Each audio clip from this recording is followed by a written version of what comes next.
Sushupti means it is a dreamless state, but there are dimensions of consciousness that you're aware of. The neurological system in the body, if we have a way of monitoring that, I think the entire art of anesthesia could raise to a different level at a very minimum interference. When you disengage with memory, suddenly there is no past, present and future, so there is no time. Because there is no time, there is no space.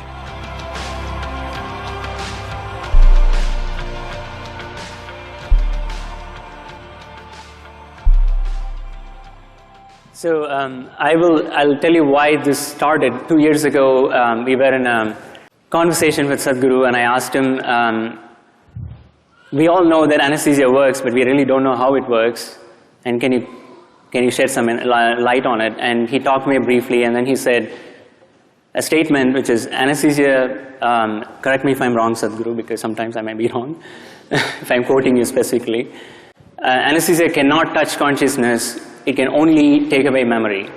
I was blown away by that answer because that's not the way we think consciousness of. And maybe I thought, several days I've had sleepless nights thinking about maybe it's time for us to redefine the term consciousness itself. And having gone through several programs with him, I think I got some glimpses here and there to know that there's much more than what we know of. That's how this started. And so Emery, you are the one who has been doing a lot of work in this area, so you can probably start off telling me what we know now of how anesthesia actually causes loss of consciousness. Okay, so I'll start. And so again, it's a pleasure to share the stage with Sadhguru and with Nico. So, you know, how does anesthesia work? Actually, how many people here had anesthesia? Oh. Great topic, right? Yeah, right. A lot of clients out there. Exactly, right. All right, fantastic. So what happened to you? You know, some people say we turn the brain off, or we make you unconscious, we put you in a coma. But I think so we've tried to really understand what's happened. And we've done this by doing a number of studies in humans as well as in animals. And so I'll just give you the quick back-of-the-envelope way to think about it. When you take the anesthesia drugs, or when they're given to you by the anesthesiologist, the brain isn't turned off. You know, it's not like all of a sudden a switch flips. If you look at what happens to the brain, it's actually in a highly dynamic state. It's really, the actual circuits in the brain are oscillating. They're creating waves. And to give you some sense of this, if you look at my hands like this, and they're oscillating now, this is the way your brain is in a normal state of, forgive me, consciousness, right? All right? As I understand it in my little limited way, all right? But then what happens is the drugs take over the circuits, and now the circuits oscillate like this. And as long as you keep the drugs there, they're doing that. Now, what does that mean? It means that if this brain area was communicating with that brain area so that you could be conscious, it can no longer do that. When you turn the drugs off, the brain returns. As long as you keep the drugs on, it does this. It creates these oscillations. It's very much like this YouTube video, which I'm sure some of you have seen, where you have a bridge in Tacoma, Washington. I don't know if you've seen this, the bridge in Tacoma, Washington. And all of a sudden, you know, it starts to oscillate in a perfect sine wave, just like this. And no traffic can go across the bridge. It's the same thing that happens under anesthesia. And what happens is that these oscillations, because they're so strong, they take over the brain, they're not natural. And you remember one of the things that Bala mentioned was that after anesthesia, our brains often don't work the way they did beforehand. So now you can see if you've been in a state like this for 4 hours, 6 hours, 8 hours, and, you know, look, I got my AARP card about 12 years ago myself, so I'm in that category too, right? You know, you can understand why your brain may not work, right? So, and basically that's it. And what's good about that, what's good about what I'm telling you is that we as anesthesiologists can see this state. We can see it on the EEG of patients in the operating room. and we can use it to change the way we deliver our drugs. That's the practical implication of this. And then the other practical implication of it is that as we take anesthesia seriously, in other words, don't say, oh, we just give you drugs and you go away and you come back. As we take it seriously and study it, then we can start interacting with our neurology colleagues and make links between problems that they're working on. We can actually begin to have conversations with, distinguished individuals like Sadhguru, who can help us understand what is it we're actually doing on a deeper level. But if we haven't taken what we do seriously in terms of what's happening in the brain, we're not in that position. And that's where I'd like to think that we're trying to move the research now to, in other words, use anesthesia, the study of anesthesia, to help us connect with some of these deeper ideas about the brain, the mind, and also consciousness. Emery, do you have any thoughts on that? Do you have any thoughts on how we are doing? How we're connecting anesthesia to the... So what we work on as neurologists, or what I work on, is very related and very, very connected in that we're trying to understand how patients who lose consciousness because they've had a structural brain injury or a cardiac arrest or some other kind of problem can reestablish the process of a conscious state in a brain that's been injured, and what are the rules of the recovery, and what are the ways in which it can happen, and what are the limitations, and how do people get stuck along the way, and could we help them? And it turns out that there's a lot of variation. Sadhguru. Namaskaram. Dr. Brown and Dr. Schiff, highly accomplished doctors in their areas of proficiency, but I'm completely unschooled. So, because for me, the only way I know anything I know is from my own experience. So my language and my expression could be a bit abrasive, or if it seems abrasive, please pardon me because I'm nearly illiterate. So, first of all, the nature of the language that we are speaking, I'm talking about the English language. This language is very good for describing and defining external things, but is very limited when it comes to internal dimensions of many aspects of who we are. So,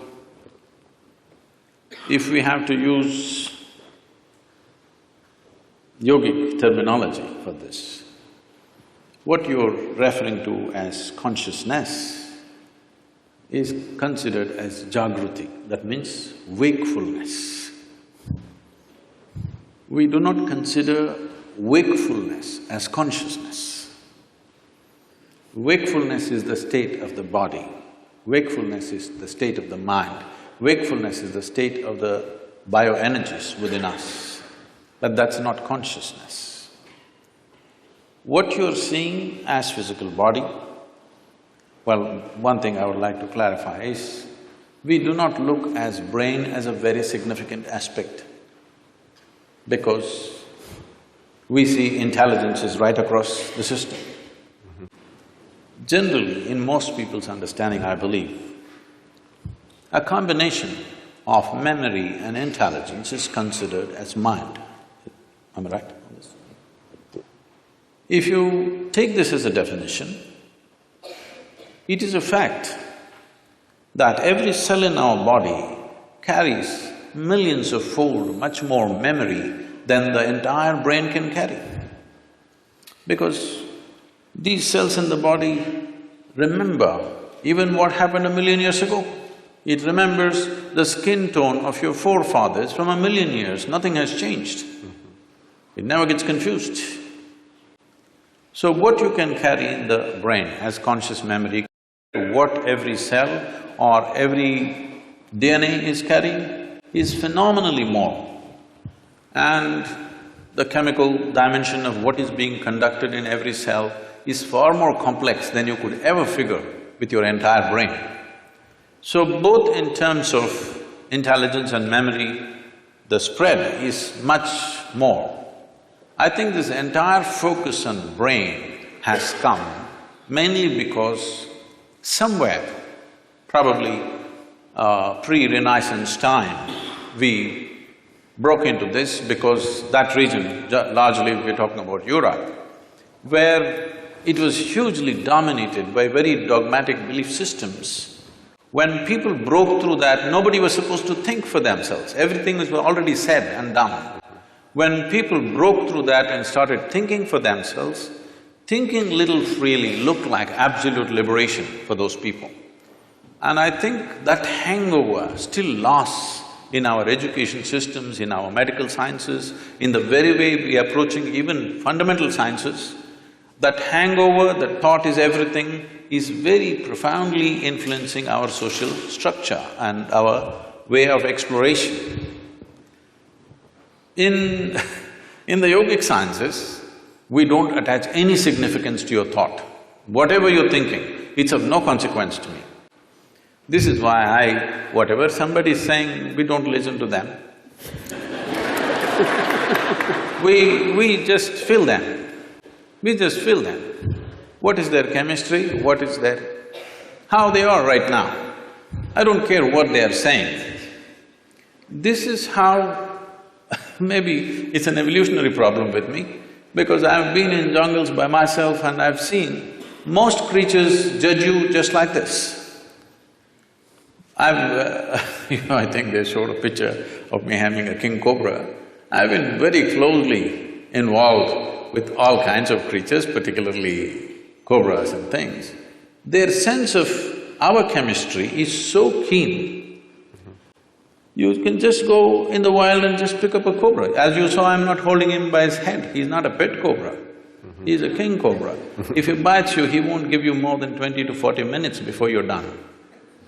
But I'm just picking him up like this, he will do nothing because he is feeling my chemistry. If I show little agitation, he'll go for me. If I'm just, okay, he's fine with me. So, we don't attach any significance to thought, because thought is recycling of the data that we have already gathered. No thought can come which is absolutely fresh. Permutations and combinations of the data that we already have. Right now, a lot of people coming up to me very fearfully and saying, Sadhguru, this artificial intelligence is coming, if they come, they will take over the world. I said, if they take over and run the damn thing, you're on a holiday, isn't it? But it is a fact that everything that we can gather as information, analyze and express and use it in many ways, all these things, machines will be doing it better than us in the next 10 to 15 years' time. Everything that is data-based processing, machines will do way better than us. So there is this fear. I think it's a very good time. This is the time we need to explore an intelligence beyond intellect. Because we have become so intellectual, we have become so brain-oriented in our approach to everything. As you rightly said, nothing is really turned off, we've just broken the communication. After all, the purpose is to go through something which is generally extremely painful without pain. That is how the entire anesthetic science has come up. So, you're just breaking the communication and that's not happening, it serves that purpose. So, being wakeful and being conscious are two different things. This is described like this. For wakefulness, we have a word called jaagrithi. Jaagrithi means you're awake. If 10 people, let's say we take sample of 10 people, they all fell asleep, don't do it, okay? They all fell asleep and they came awake. When they come awake, all of them will not be equally awake. One person may be instantly awake, another person may take 2 minutes, as you have noticed with anesthesia also. Sure. Another person will take an hour to wake up, another person needs a strong coffee, otherwise she won't wake up. Am I right? Like this. Different levels of wakefulness is also there. Professors must have noticed. Yes, yes. In fact, the first few minutes of the day can be like that. Different levels of wakefulness in a classroom. So, this is jaagrithi.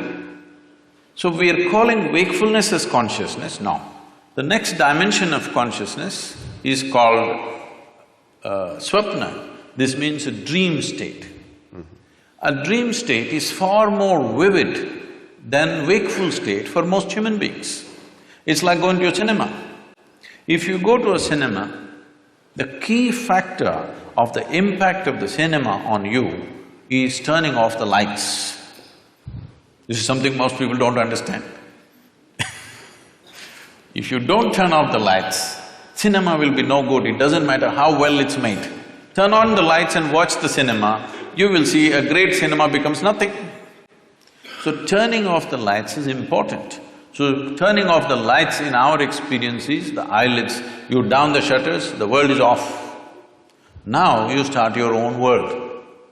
So dream state is like a cinema, it's far more impactful. People love their cinema stars more than the people that they've lived with for 25 years. But they have not even seen them, all they saw was play of light and sound. But that is far more impactful simply because lights are off. So, eyelid is that, if you roll it down, light should be off, world should be closed.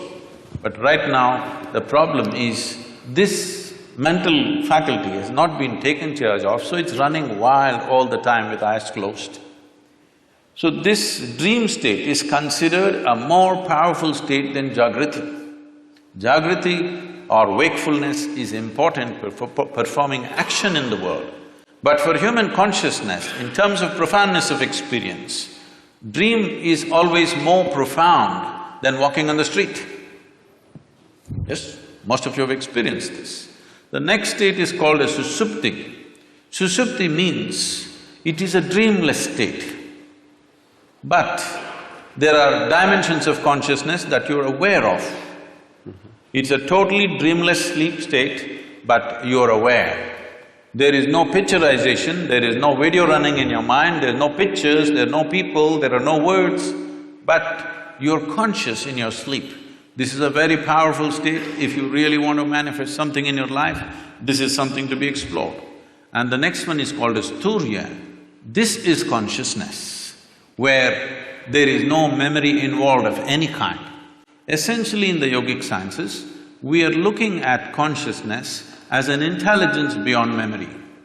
If there is memory, memory is considered a boundary in the sense, this is one person, this is another person, simply because this embodies one kind of memory and that embodies another kind of memory. This has become one kind of person, this has become another kind of person. Essentially, it is in the memory. Memory does not mean just what I remember and you remember. Genetic memory is there, evolutionary memory is there, elemental memory is there, atomic memory is there, karmic memory is there. Inarticulate and articulate memories are there, but generally we are thinking memory means consciously what we can remember. But today, if we eat dog food, we'll not become dogs. Something within us remembers, no matter what you eat, this has to be only transformed into a human being. It doesn't matter what you eat. If you and a cow every day eat a mango, no merger will happen. Perfect memory is established, evolutionary memory is absolute. So, these different dimensions of memory are playing on a daily basis. People are thinking their thoughts are free. It's a joke because your memory is determining everything. So, largely in one single word we call this karma. Karma means the residual impact of all the memory that you have, how it is impacting every thought, every emotion, every action, the very way you sit and stand. See, if you see somebody walking far away, let's say half a mile away you see someone walking, if he's your friend, just the way they're moving their body, you say, oh, that's him. There are 7 billion plus people, but this particular man walks in a unique way, all right? Just two-leg walking, everybody walks, but still it is so unique. So this is what we are referring to as karma, that the residual impact of memory, varieties of memory. We recognize memory as 8 basic forms of memory, which are determining how you are right now. The very way you sit, stand, breathe, understand, perceive life is determined by this memory. But there is an intelligence beyond memory, which we call as Turiya or Chitta. This is consciousness. Now, every one of us is conscious.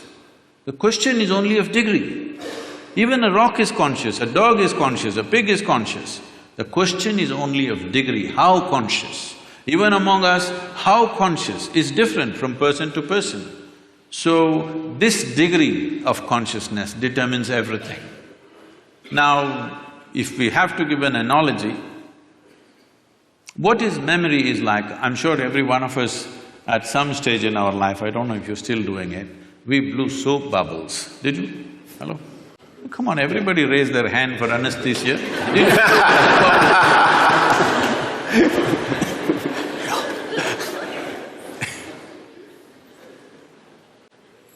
So, when you blow a soap bubble, the soap part of it, which is very little, just a tiny drop, the large part of it is air that it captures.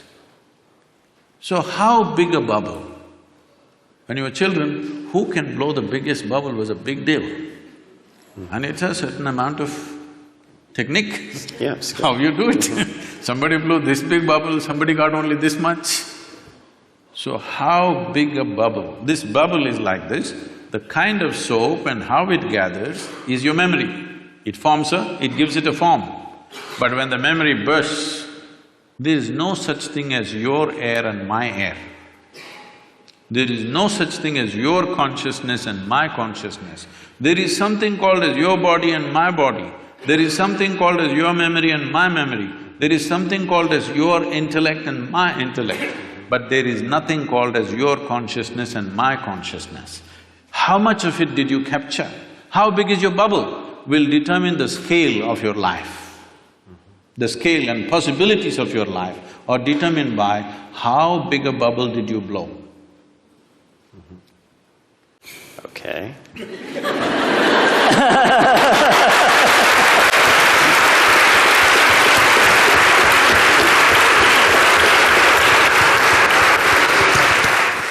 Well, let me pose you a question, Sadhguru. So, we can perhaps work as individuals to, now that I know I take away wakefulness and not consciousness, right? To move towards consciousness. And that's an individual's decision to maybe train in this particular way. So, is there some way that we can harness these insights like you have, harness this understanding, and use it as anesthesiologists to take care of patients? Because if we can reduce it to, or if we can adapt it, I should say reduce, if we can adapt it in that way, that would be very, very helpful, because we would be using the powers in a way that would control, have to use the word, the brain, in a way that would be perhaps more physiologic.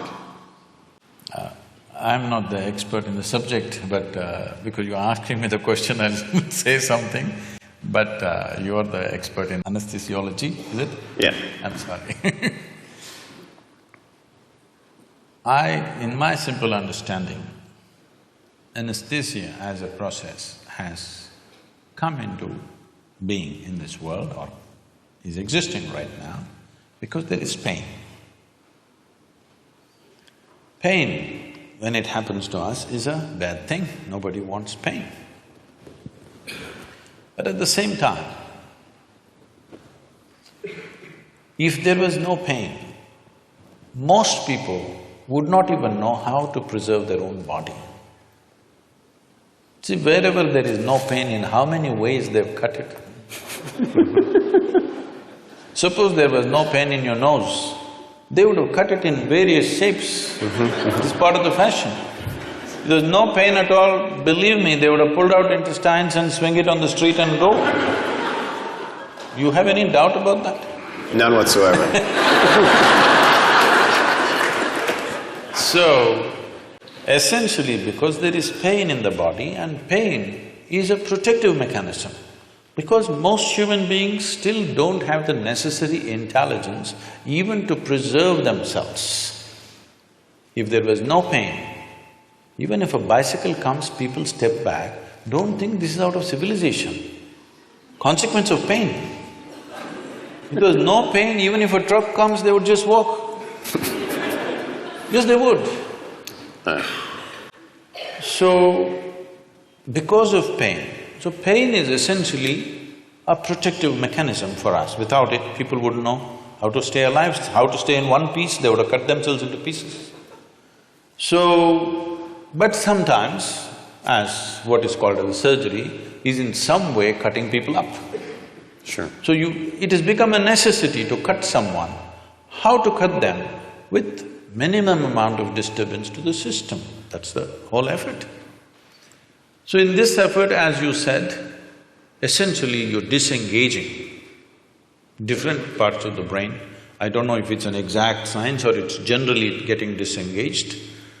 Whichever way, is it getting effectively disengaged that people go through surgeries without even knowing what happened? When something major was done to them, their ribs were opened up and ribcage was opened up, heart was opened up, brain was opened up, they don't even know what happened. Very innocently, they wake up after a day or so, whatever amount of time. So this is anesthesia. How could we use… See, one dimension, because when we were speaking in the room, when you said, essentially, if I'm wrong, please correct me, you're monitoring the physiological systems of heartbeat, blood pressure and temperature, brain waves, whatever else, the physiological factors. If… I don't know if it's even a possibility, but if you find a way to monitor the neurological system, ignoring the physiological system completely. See, the concern may be the moment you put somebody on the table and start opening the body, the concern of a doctor or a surgeon may be that you don't want him dead on the table. So you're watching his heartbeat, you're watching his pulse and you're watching his all the other parameters. I understand and appreciate that concern, but instead of, okay, let's leave the physiological monitoring as it is, but if we have a way, I don't know if there is a way in the medical science, if we monitor the neurological system, not just the brain, the neurological system in the body, if we have a way of monitoring that, I think the entire art of anesthesia could raise to a different level at a very minimum interference. It could happen because why I'm saying this is,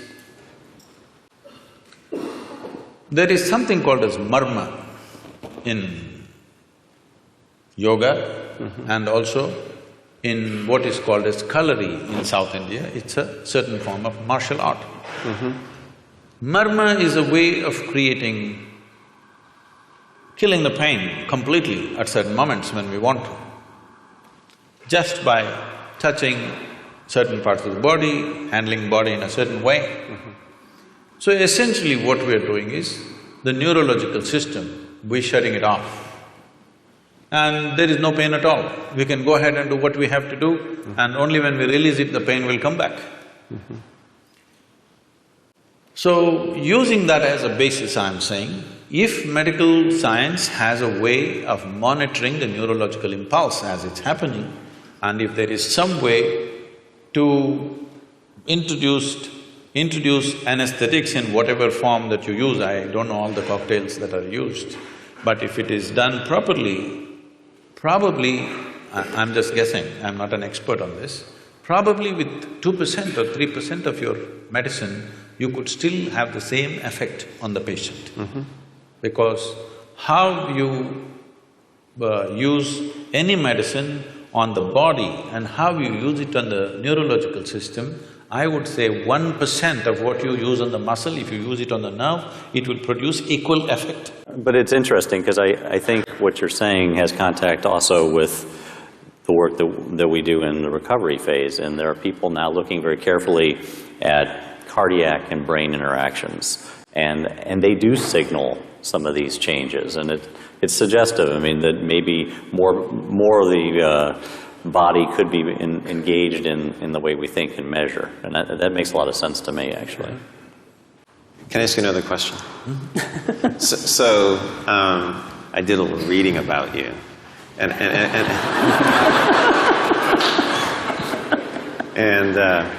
he's not as uneducated as he would have you believe. See, he's actually quite educated. That's pretty clear.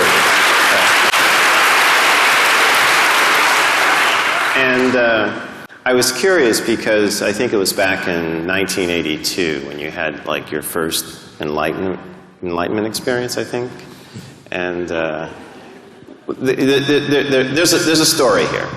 So you mentioned how it seemed like only 10 or 15 minutes had gone by.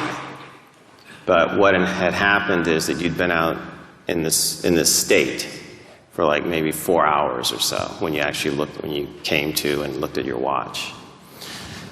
The analogy is this is what people under anesthesia report all the time. In other words, they have this sense that no time has passed. You were not around that day.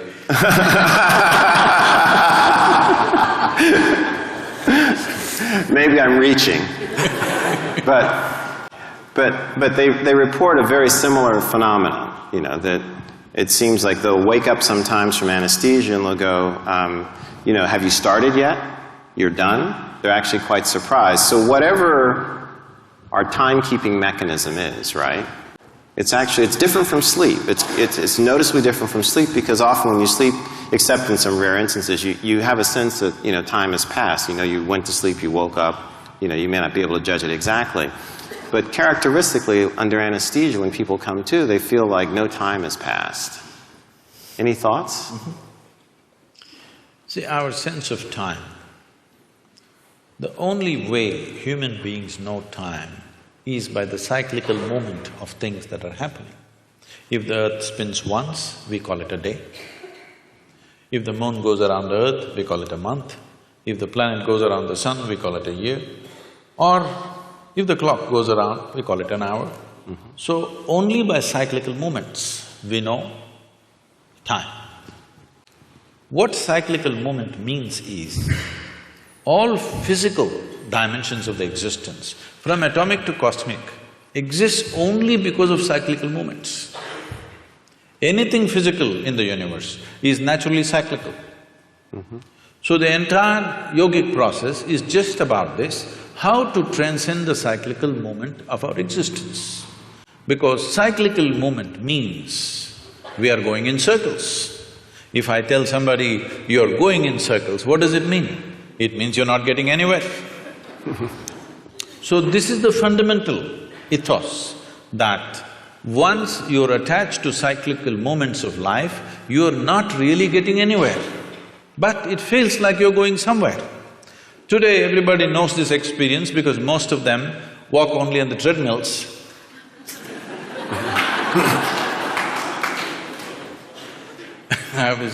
I was in conversation with Ed Bagley, who's an environmentalist, and he said, if somebody from another planet comes here, some aliens come here and see, we drive to the gymnasium and then cycle inside the gymnasium on a stationary bicycle, what will they think?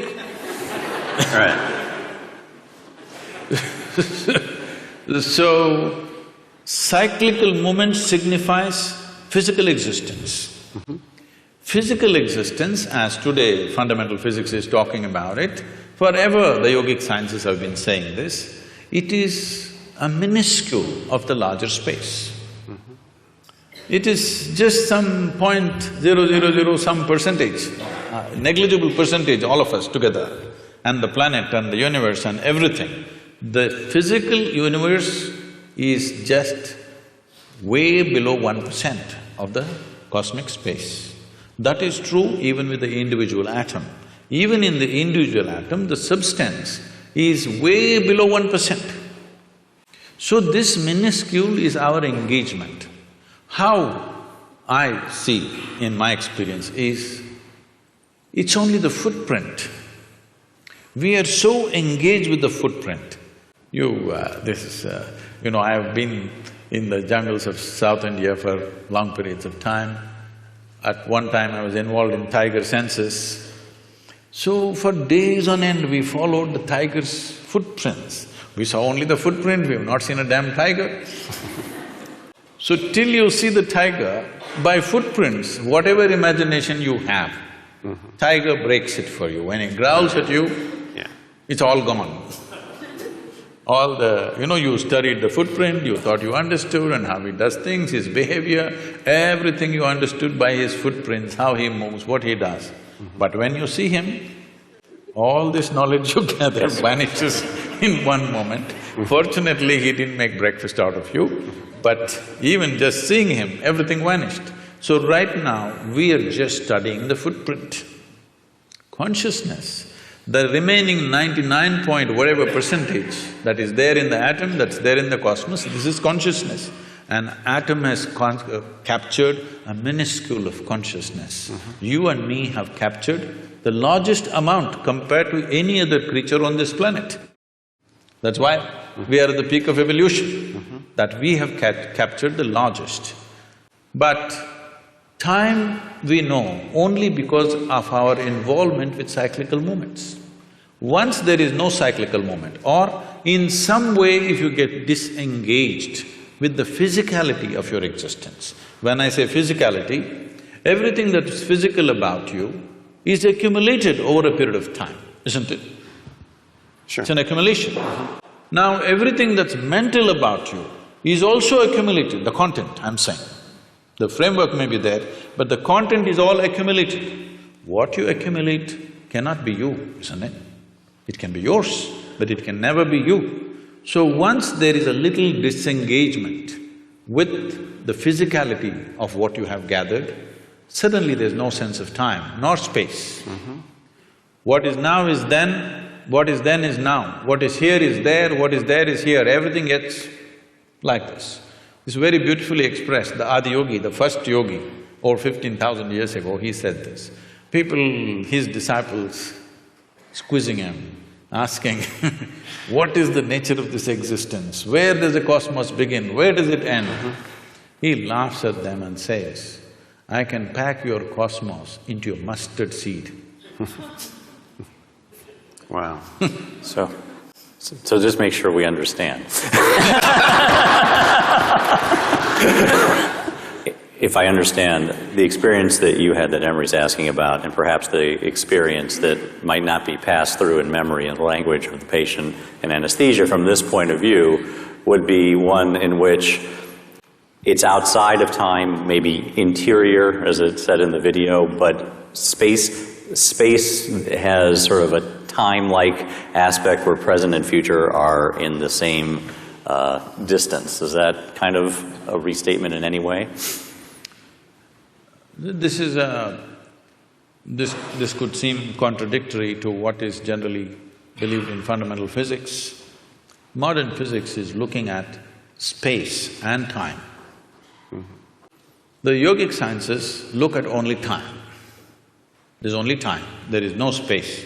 Because there is time, there's a consequence of space. Okay. If there was no time, there would be no space. So time is the basic, not space. Space is an illusion that's been created because we are engaged with our physical natures. So if you disengage with your physical nature, suddenly there is no time, so there is no space.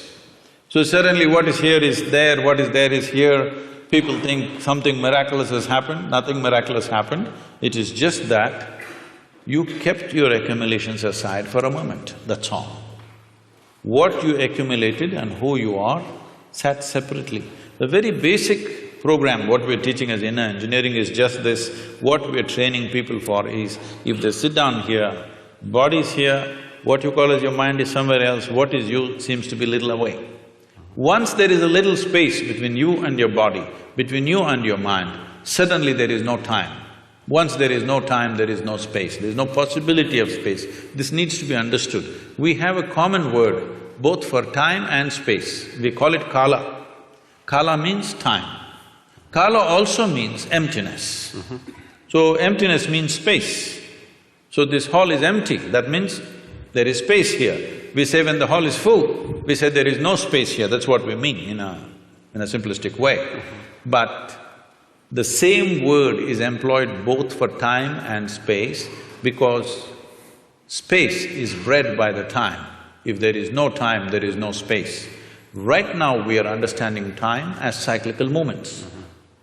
So we are looking at time in two different dimensions, Kala and Mahakala, the greater time. The greater time has no cyclical movements. Cyclical movement is because of physical nature. Because of physical nature, there is time in terms of birth and death, in terms of initiation and expiry of everything that happens. Every atom, every electron, every proton, somewhere has an age. Even the very planets and the solar system and the sun has an age. Sometime it is begun and sometime it's going to end. Whether it's going to be a bang or it peters out is is something we can debate. Sure. But physicality is not perpetual. It begins and ends. Because of that, we are looking at time in that sense. But there is time beyond cyclical nature. This we call Mahakala. Is there some logical way of explaining it? No.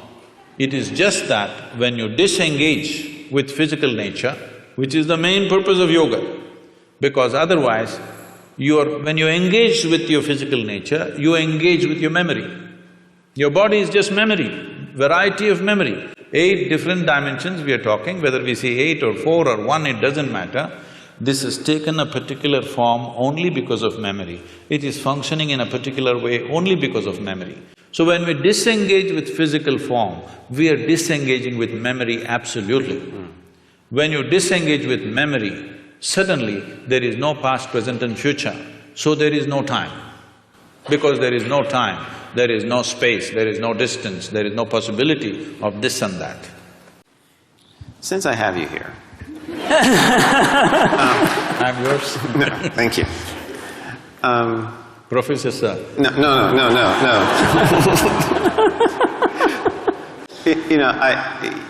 The world has a lot of problems, right? And, one of the things that we need to solve, and we were talking about some of this, just as we were sitting down there before the program started. Can I correct that question a little bit, sir? Sure. The world doesn't have too many problems, it has only one problem, human beings. Okay.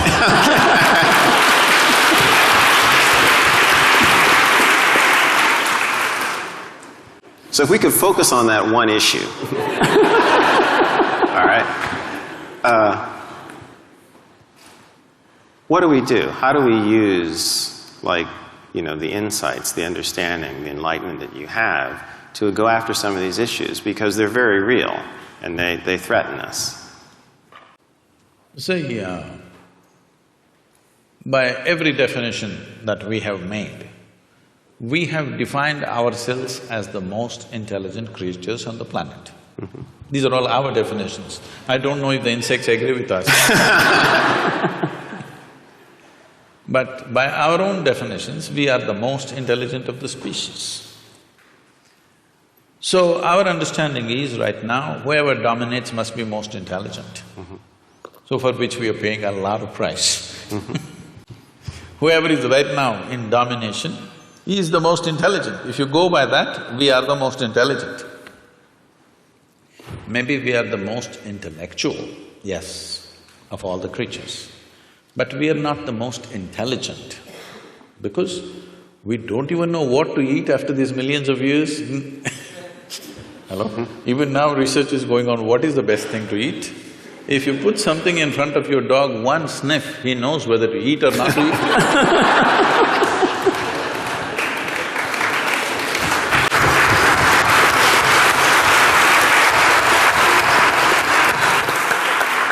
So this is mainly because this is a new happening. This cerebral activity is a new happening. We're a bit too excited. Just like, people are all engaged with their smartphones all the time. They're walking like this everywhere. They're not looking at the sunrise, even that they look in the phone screen. They look at the whole cosmos in their phone screen. Because the instrument is new. Next generation may not even look at it, probably. Right now it's new, everybody is engaged with it and they're calling it a smartphone.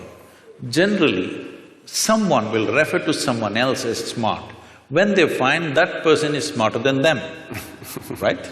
So, unfortunately for a whole lot of people, the phone is the smartest thing about them.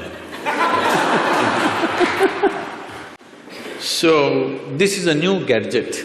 This… you should know more about these things if you have the right names for this. The brain? No, in the brain, this cerebral development… The cerebral cortex and… Yes. yes. This is a new happening. So we're a little excited about this. This can boom, boom, boom, you know, there's all those figures of blue lights flying all over the place and we're excited about those things.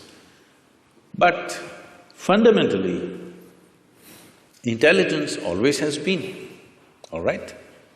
It might have found expression in the form of thought, which gave us the capability of language and many other arts and music and things. It gave us various capabilities, there's no question about that. So only a very few, very small percentage of people used it that way. Rest of the people are using their intellect just to freak the hell out of themselves.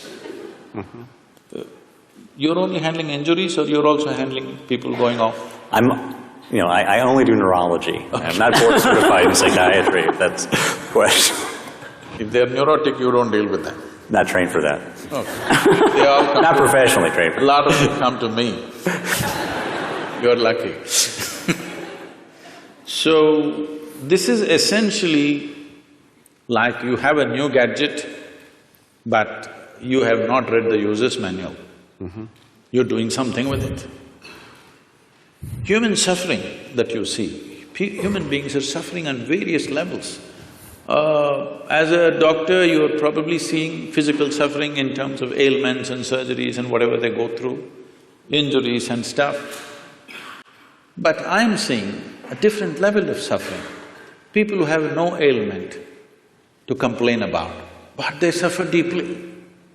People without any ailment suffer far more than people with ailments. At least if you have an ailment, you have a good excuse. Most people don't have an excuse, simply sitting, standing, they suffer. Everybody has found a reason. Why? Well, somebody is suffering because they are poor, they're suffering their poverty. You make them rich, they'll suffer the taxes. They're not educated, they couldn't get into the school, they will suffer. Get them into the school, you've seen them suffering here. To the best school, they will get in and suffer. They're not married, they suffer, get them married.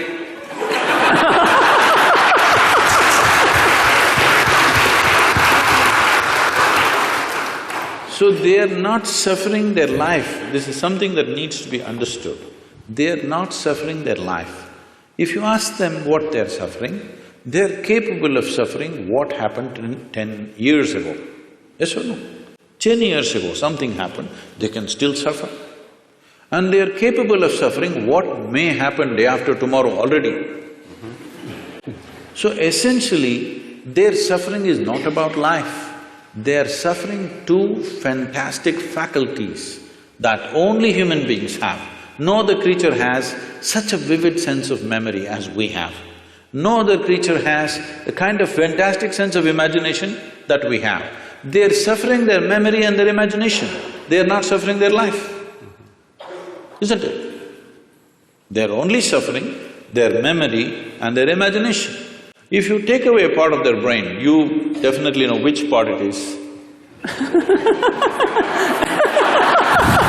If you take out some part of their brain, whatever that part, they will all sit very peacefully, maybe even happy, I don't know. Because I find, I just met a lady a few months ago. I was in Mysore, my hometown. I just went to visit someone and I was just entering a building, a very small built old lady, maybe she's over 75. She came smiling at me so sweetly and just asked me, "How are you?" I said, "Ma'am, I'm well. How are you?" And then I went up, I never forget faces, but this is not a face that I know. Then I went up and after half an hour I came down, again she came to me with a very sweet smile and she said, "How are you?" I thought, okay, and then I said, "Okay, I'm doing well, how are you doing?" Then somebody came and said, poor lady, she's just lost her memory. But I said, it seems to have done wonders to her. She's just so exuberant and joyful. So, a whole lot of people, when they lose their faculties, they become better. This is the unfortunate nature of our existence, that our capabilities have become our problems. If our incapability is our problem, that is understandable. But when our capabilities become our problem, we are heading for a disaster. Yes or no? This is a tremendous capability. This cerebral development is a tremendous capability, but now that is what we are suffering. Our fantastic sense of memory and imagination, we are suffering this. And no wonder so many people are losing their memory, because many times in their lives, consciously, unconsciously, they're wishing they could forget something. And they will forget one day. When they forget, suddenly it becomes an ailment. But they were always wishing for it. Every day, a whole lot of human beings are continuously wishing and praying, I wish I can forget this. But when they forget it, then they become a case. So, this dimension of what we are looking at is not about forgetting, it is not about reducing your thing. See, every day people are taking their own anesthesia. They call it whiskey, they call it wine, they call it their own thing. They kind of, just dull your memory, dull your imagination, simply sit there. It feels peaceful. Next day morning again, everything is back anyway, unless you have a hangover. But people have found their own ways of anesthesia. For sure. And people are using many things, of course, more advanced developments have happened in that level of anesthesia also in recent times. Right. So, essentially, whether you pray, I want to forget all these things and live happily, or you drank a glass of wine, or you doped yourself, or you're on LSD, or you put them on anesthesia, essentially they're all moving in the same direction. You're doing it for a specific purpose for a limited period of time, but they're trying to do it to their life. And one day, when they lose their memory, in a way, unfortunately, they've succeeded their intent. This is the misfortune. Because people are driving themselves towards that. People are trying to think, today in the world, people think there is something called as sanity and insanity.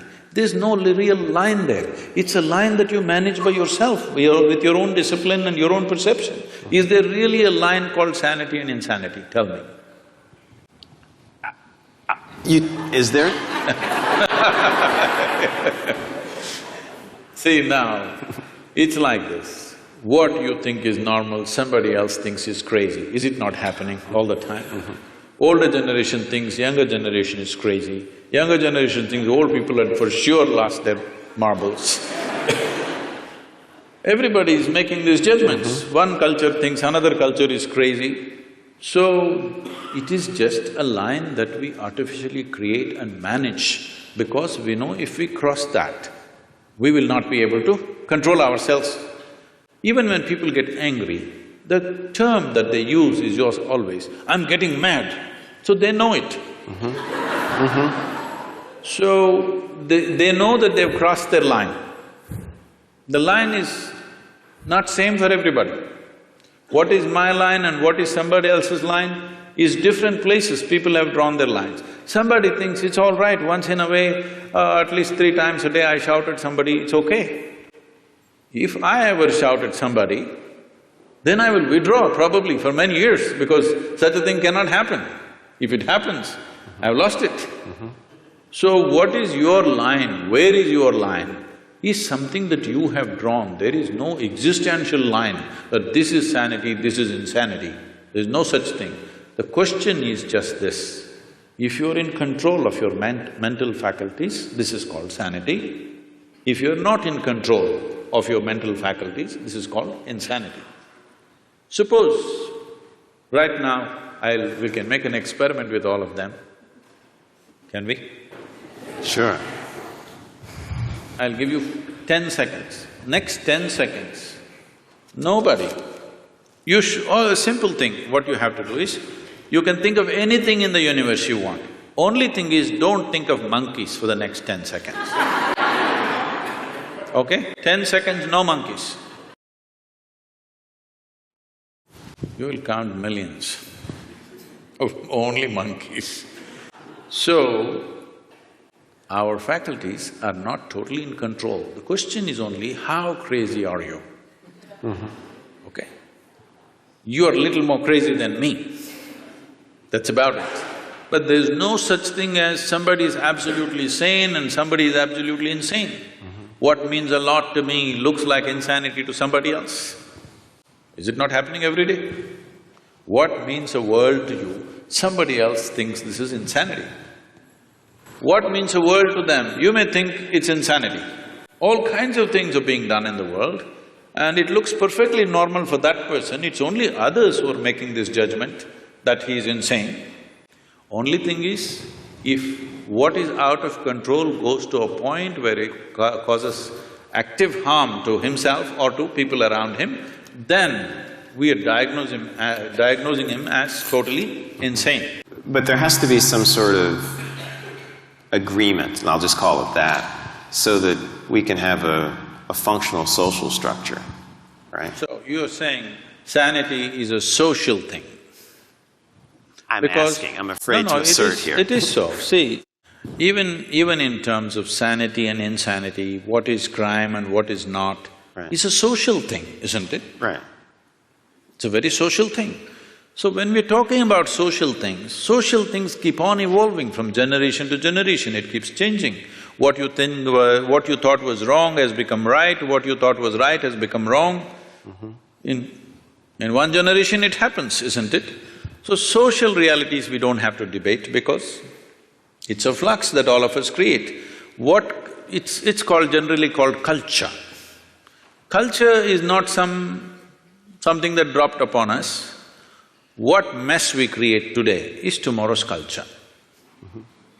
What the previous generations did, they did not do everything consciously, they did some mess. That's our culture right now. Okay, so if I understand the answer, it's a very hopeful answer. Because no matter how bad things look, they present to us a problem we can solve.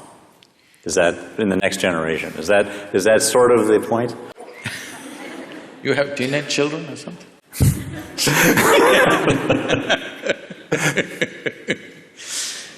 I'm not trying to define that. All I'm saying is do what you want, you cannot define this because as you said, it's a social process. Social process, today we are democratic countries, so it's decided by the majority as to what is right. What majority decides may not always be a perfect solution, but we have agreed that if the majority says this, we do that, right or wrong. Works or doesn't work, we do just that when the majority says that, at least with certain aspects of life. With certain other aspects, we have retained the authority in some kind of experts. Let's say in anesthesiology, if you say something, maybe that's the right thing. Let's say somebody has come up just today, he passed his medical exam and he's come, if he says, he will be put through 1,000 tests, but if you say it, people will accept it simply because of a certain record and a certain reputation and whatever, but it may not always work. Reputation and records may not always work, but we are looking at largely what works. So these are all social processes. Without going into that, when we talk about anesthesia, when we talk about disengagement, or when we talk about meditativeness, this word meditation in English language has to be cleared because we've been going through that. See, the English word meditation does not say anything specific. I know it's become a popular word, but it doesn't describe anything specific. If someone sits with their eyes closed, in English language we say they're meditating. See, with eyes closed, there are many things to do. You can do japa, tapa, dharana, dhyana, samadhi, shunya, samyama. There are many things. Or you might have just mastered the art of sleeping in vertical postures. No, It happens in the universities, in spiritual programs, in people learn to sleep with their spine erect. So, meditation doesn't say anything specific. Somebody is focusing on something and they think they're meditating, somebody is uttering a mantra and they think they're meditating, somebody is thinking about something and they're saying they're meditating about something. Essentially, if we translate meditation as dhyana, which is what generally, at least in India, what people believe, when we say the word meditation, people expect that you are speaking about what is called as dhyan or dhyana or dhyanam, depending upon how far south you are. If you're up in the north, it is dhyan. If you come down, it becomes dhyana. If you come to Tamil Nadu, everything becomes dhyanam. So the same word went to China and became Chan, and somewhere else it became Zen. The same word. We're expecting when you say meditation, you're talking about dhyana. If that is so, what dhyana means is, if you sit here, there is a clear space between what is you and what is not you. In the sense, what is you and what you accumulated. Body you accumulated, content of the mind you accumulated. If there is a little separation between these two, if you can maintain that awareness, now we say you're in dhyana. So this is meditativeness. This is not something that you can ever do. If you create the right conditions, this will happen as a consequence. It is like flowers in a plant. If you go sit in your garden and do flower meditation, flowers are not going to come. If you want flowers, you need to handle the soil, manure, water, sunlight. If you do these right things, flowers will happen. Well, the soil doesn't look like a flower, manure doesn't smell like a flower, water or sunlight doesn't feel like a flower, but only if you do those things right, this will happen. If you're… right now, this whole thing has become convoluted because we have become such a goal-oriented society. That means we are interested in the consequence, we are not interested in the process.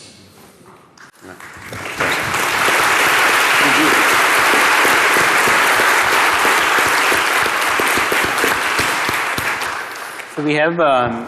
we'll move on to the question answers for the audience and also the researchers here. We began this conversation with a discussion of levels of consciousness of… maybe I'm taking us down to a lower level that befits my character.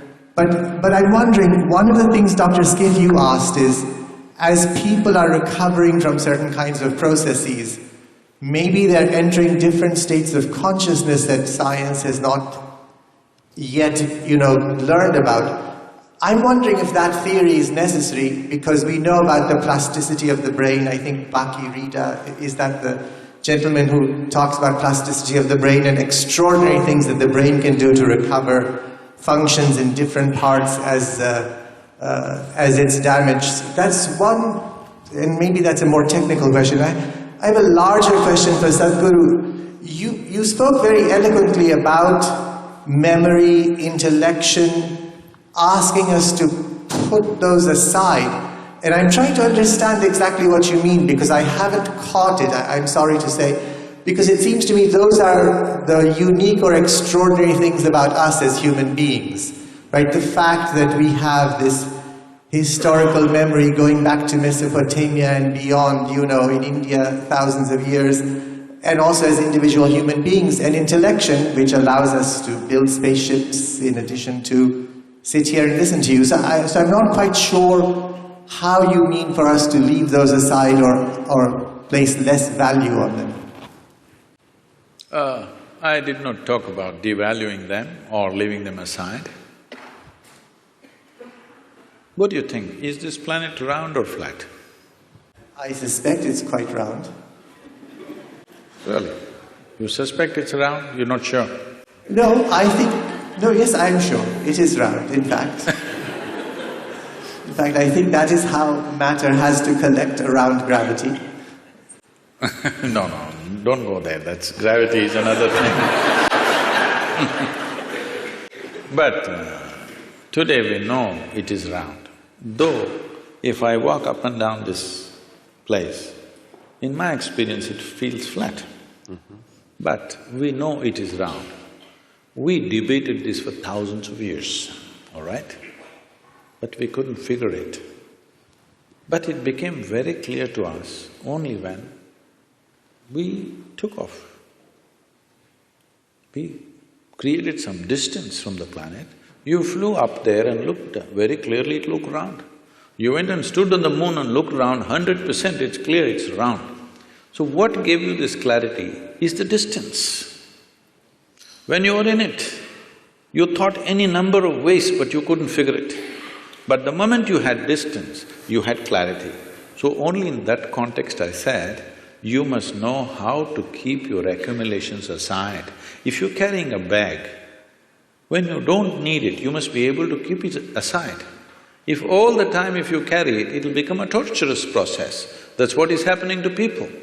Nothing wrong with your mind. It's just that all the time it's on and it's becoming torturous.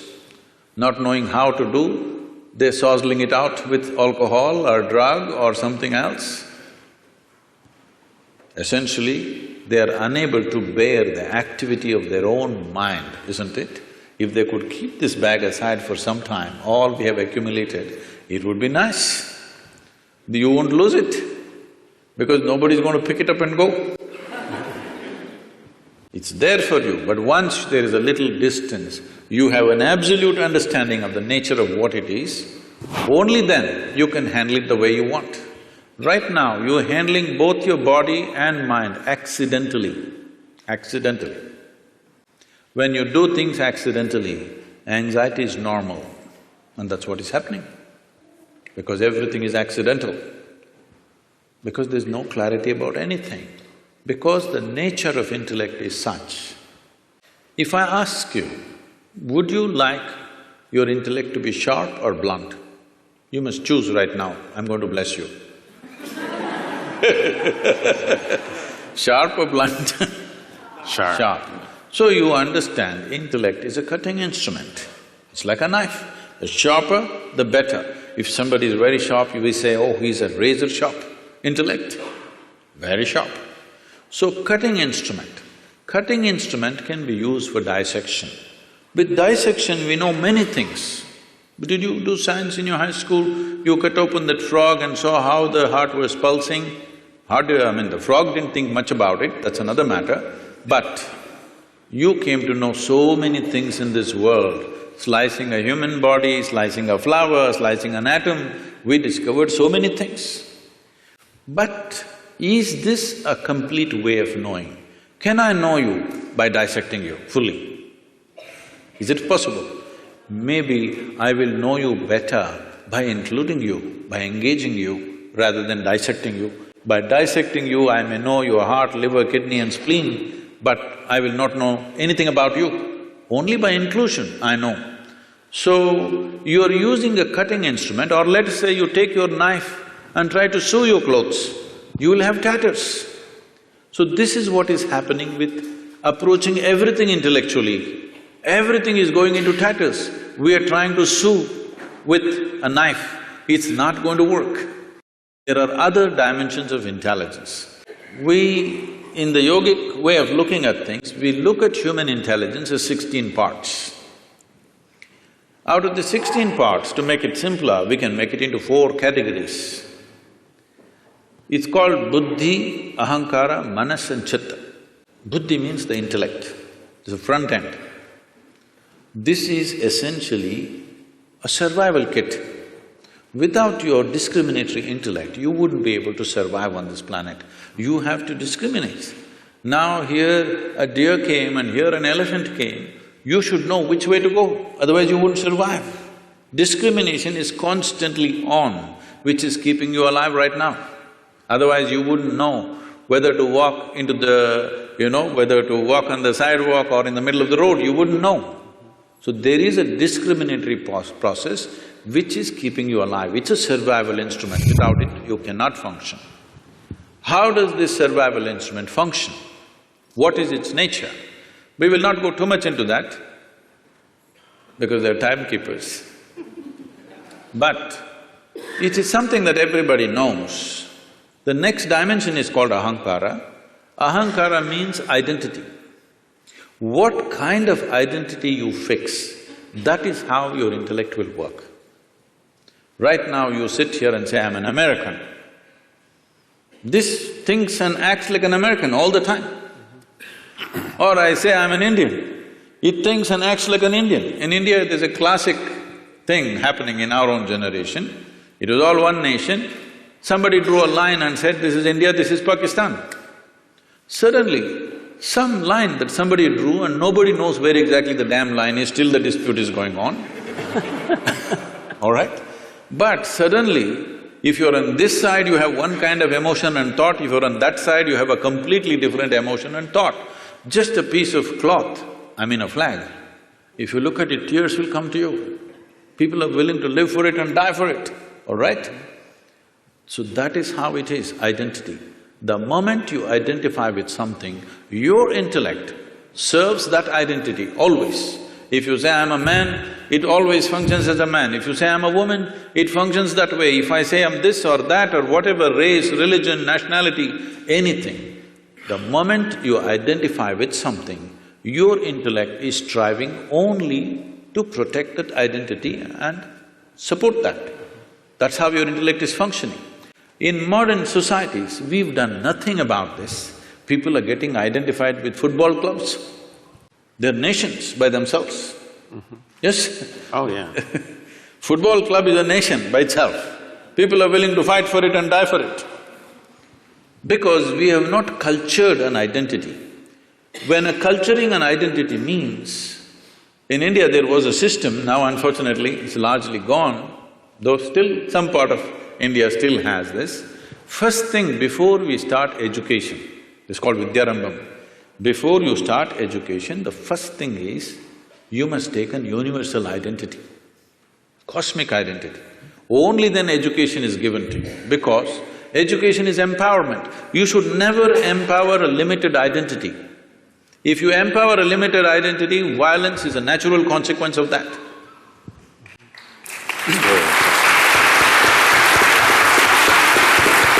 So, just tell me, what is it that we are fighting for on this planet?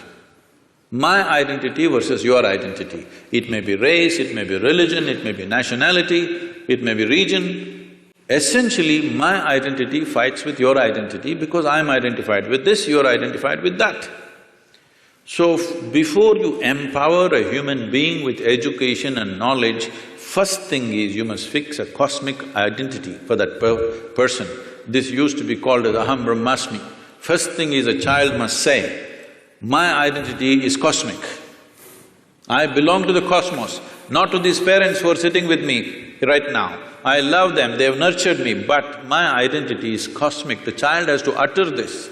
Only then, first alphabet is taught to him, because it was education as seen as an empowerment. Just tell me, today in the world, are uneducated, illiterate people causing more damage or educated people on the planet causing more damage to the entire planet?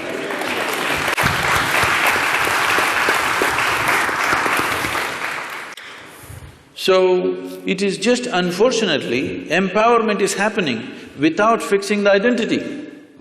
With my limited identity, if I study all kinds of nuclear science, what am I going to do? I'm going to bomb you, that's all I'm going to do to you.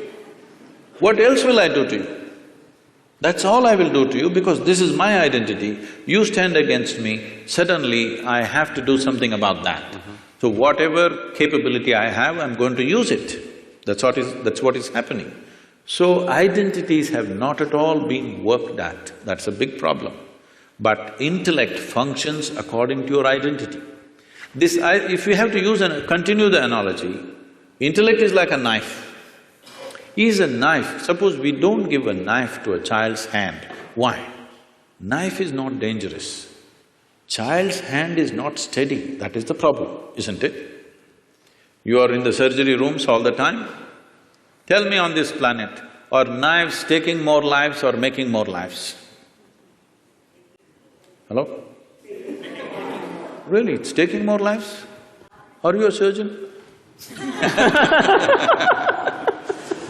It is making more lives, both in the kitchen and the surgery table, it's making many lives. Here and there in an irresponsible hand, it's taking a life, isn't it? Sure. Knife is not dangerous, it is the hand, it is the identity which makes the knife dangerous. If there is no knife, just with the hand we will kill. Yes or no? Sure.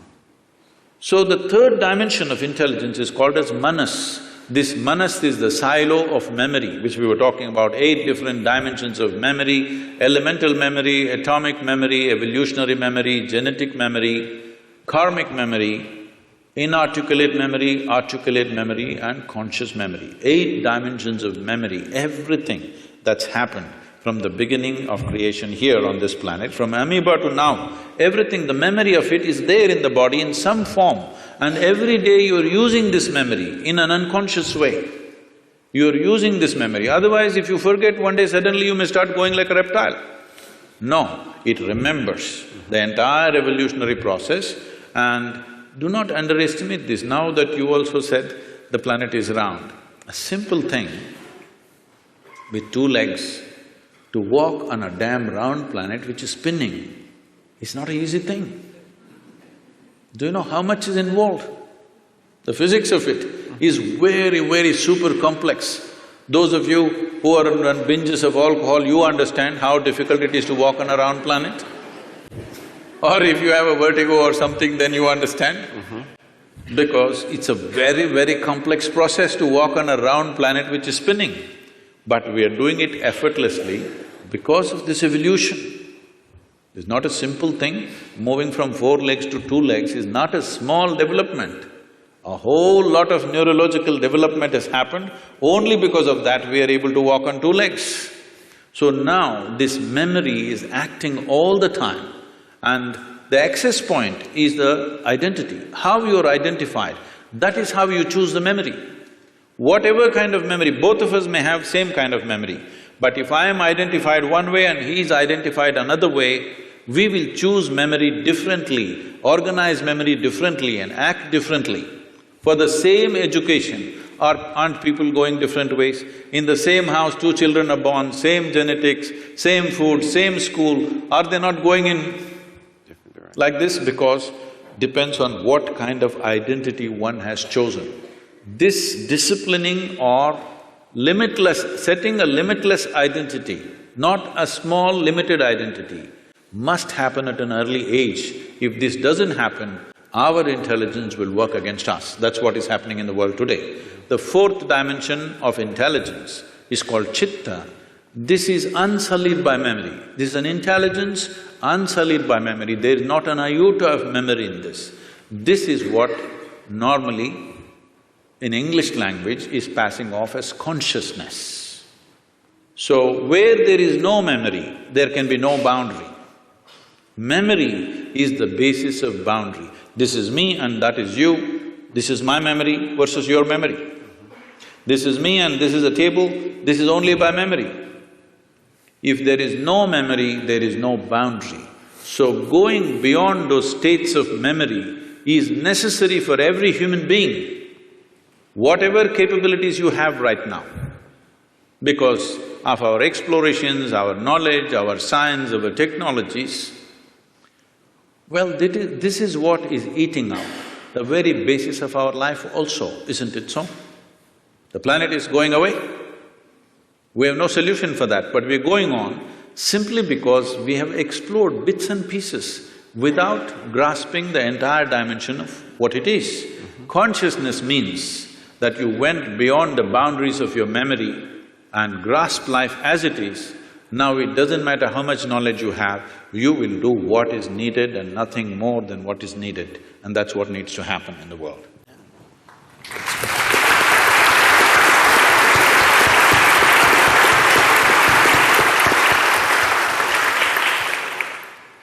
So I want to hear about your thoughts on near life-death experience. A lot of people have in surgery said that, middle of the surgery they could come out and see what's happening, see the conversation, what the doctor is doing. So just a thought, do people really die at the time, or they reach some moksha or heaven, come back? Near death? You mean near death? Yes, you near said death. Near life, so I was wondering what… So when I saw you, I saw near-death experience. Okay. There's near-death experiences where, let's say, someone is about to die very often. We've read these accounts, like like Dr. Sanjay Gupta's book talks Yeah. about these, like cheating death, Yeah. in which case they then have these experiences where they may see lights or what have you. So I just want to distinguish that, Yes. because they're two different Yeah, cases. that's what I want to know. Okay, all right. Anyway, when we say death, the definition of death on one level is you lost your body. That's what death is. So, I mean, let's not go into other areas, they'll get you into very fuzzy places. About near-death experience, it's… what is being referred to as meditation? We have a certain type of meditation called shunya. That means shunya literally translates as emptiness. That's not the right translation, but there's no appropriate word in English. So it's emptiness or nothingness. So if you settle down into shunya meditation, it's not near death, it's actually death, but conscious death. Suppose you're riding a bicycle, you are a new rider with little balance, so you will go like this. Some other kid is riding, he'll leave his hands free and whistle and look here, look there and ride and do all kinds of things, stand up on the handlebar and turn around, jump, all this. Why? It's a certain mastery, certain balance and mastery. Now, you can jump off the cycle and again jump back and do all these things. Similarly with your body, if you have a certain amount of mastery, you can jump off and jump back quite effortlessly. Now it is happening accidentally because of some medication, or for many people during 60s, 70s, the LSD time, there were a whole lot of people talking about this thing, sir, it's your time. It was your time. Oh, okay. Metaphorically. So, a whole lot of people talking about this, and it really happened to them. It's not that they were imagining things, it actually happened to many of them. But it was also because it was hallucinatory. Nobody knows whether it's this or that. There's no way to for sure say it actually happened to them or not. But I've met many people of those times who genuinely experienced things with which their lives got transformed in many different ways. In a crazy way, but suddenly everything about them changed simply because somewhere they perceived this… you can yo-yo this body a little bit if you wish, it's not a permanent thing. Just that little awareness changed the way they perceive life and they behave and they do things in their life. So this near-death, I'm not really looked at any of the thing, but some people have told me, some popular books, they were saying they see angels and there's a tunnel going. See, one thing is, you must understand, when somebody is going on the surgery table, the doctors may be confident, the patient always fears that he may die. Hello? Doctors may be confident, they know the case, they know what they're doing. 99% of the time, they're confident what they're doing. But the patient, once he closes his eyes and hands over his life to somebody, he always fears what will happen.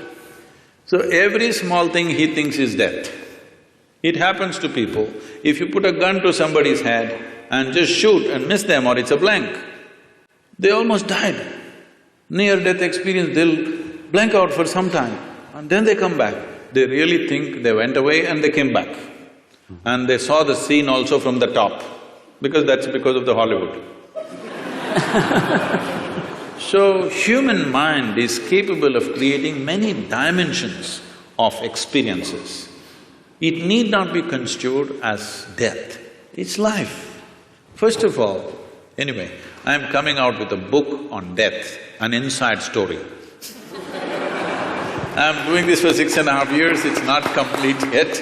Okay. Hope in the next year or so I will come out with this. Why I'm saying this is, in reality, there is no such thing as death. It's life, life and life alone, moving from one dimension to another, another dimension to another. So if I lose one dimension, it looks like that is dead. Right now, it is a medical fact that they say approximately every fortnight, you're losing 7 kilograms of your existing body and something new has come in 1 fortnight. Whatever your weight, you must just calculate in how many fortnights you're completely lost. Everything that you have in your body is being lost continuously and something else is coming in. But you don't experience as that every meal and every day you empty your bowels, you must experience it as near death. But that doesn't happen to you. But this happens to you because there is some disengagement in your experience, first particularly because of anesthetic impact. The disengagement with various faculties that you're normally used to suddenly makes you feel you're dead. Nobody died. It's a completely wrong perception. Yes, every moment of your life, if you are willing, if you are not entangled with situations and your own thoughts and emotions, there are many things you can perceive right here. Right here, sitting here, you can look at your life from there, okay? This is not near death, this is life. But because, as I said, loss of faculties works out well for a lot of people, unfortunately. It's not a good thing. This happened. A man met a close friend of his that he knew very well when they were in the university together, after 25 years break. So he invited home for dinner, he went, and being an Indian household, the wife was serving and these two men were eating. And every time he wanted to ask for something from his wife, he said, my honey, my sweetie pie, my boo-boo-boo, my koko-koo, my bulbul, and whatever else, your Tamil, so my tangam and my chuchu, all those things. So after the dinner was over, the friend was leaving and he said, you are having an amazing life, aren't you? I'm married with my wife for 15 years, we can't even look at each other's face. The way, the endearments you're showering upon your wife is truly fantastic. I said, what are you talking about? He said, you called her bulbul, you called her tangam, you called her this. I said, oh man, I forgot her name 7 years ago.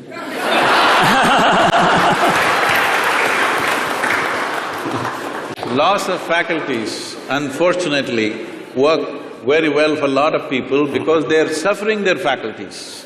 The greatest faculties that have come to us after millions of years of evolution, unfortunately we suffer because we have not read the user's manual.